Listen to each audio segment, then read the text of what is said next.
Good morning. Pasagdaig ko karon nga balik-balik lang akong views sa akong video karon tungod kay nay nasulod daghan ang nasulod sa akong nga ang tao di ay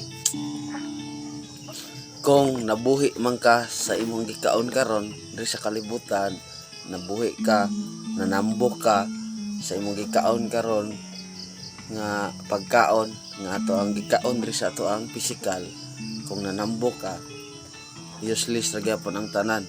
Kung karon nga adlaw, kung ang atong pag-alagad sa Ginoo wala kay pag-alagad, useless ra gyapon ang tanan. Kay kung damor nga tambok ang imong pisikal, mas niwang ang imong espiritual. Kay nganuman wala man tay pagsimba, wala man tay relasyon, wala man tay pag-alagad sa tunggoy na Dios, mahinungdan nga niwang ato ang espirituhanon na bahin, no? Ingnon ko ikaw mintras dili pa ulahi ang tanan, patambuko na to ato ang espirituhanon na bahin, no? Sa ang pagpatambok, maminaw ta sa pulong sa Ginoo, musimba ta, mualagad ta, tigrelasyon ta sa tunggoy na Dios. Mauna ang maunay makapatambok sa atong espirituhanon na bahin. Kana lang mga katiil, dili man sayop, dili man sala nga magpasalabi ta og kaon, magpasalabi ta og patambok sa ato ang pisikal na bahin, no? Dili man sala, pero sayop nato kung dili nato pakanon ang atong espirituhanon na bahin sa atong kinabuhi.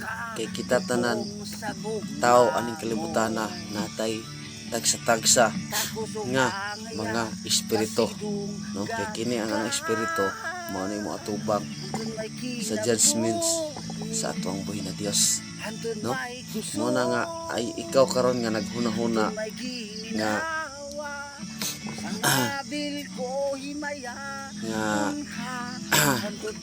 walay Ginoo, sayop na sa imong hunahuna na ay Ginoo. Kay ikaw mismo na sinati mo na, kung wala pa'y Ginoo dili ka makaginhawa nga libre aning kalibutan na, no? Imagine that, kung magsige kag pasan-pasan oxygen samtang gatrabaho ka, dili ka makanahuna, lisod man di ay, no?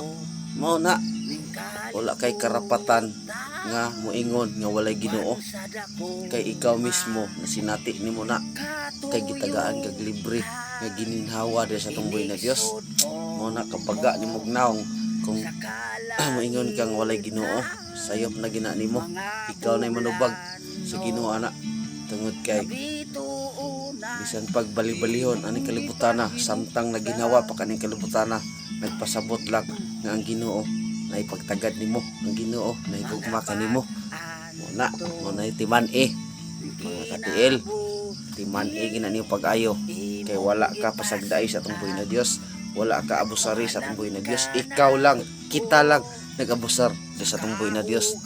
Mao nang dili ginato si piaton ang atong pagsimba, ang pag-alagad ug pakigrelasyon sa atong buhi na Dios.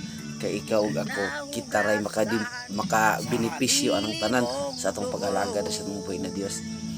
Mao na ang sekreto mga katiil, no? Kung dato man ka aning kalibutan na, salamat na dato ka kay gipanalanginan ka sa Ginoo. Samot na nga nakirelasyon sa atong pag-alagad sa atong buhi na Dios, mas bulahan ka. Kung ikaw naka sa kalisod, kung ikaw karon nga nag-antos sa kalisod, unya wala kay pag-alagad sa Ginoo, mas mosamot ka og kalisod sa imong kinabuhi kung wala kay pag-alagad sa Ginoo, no?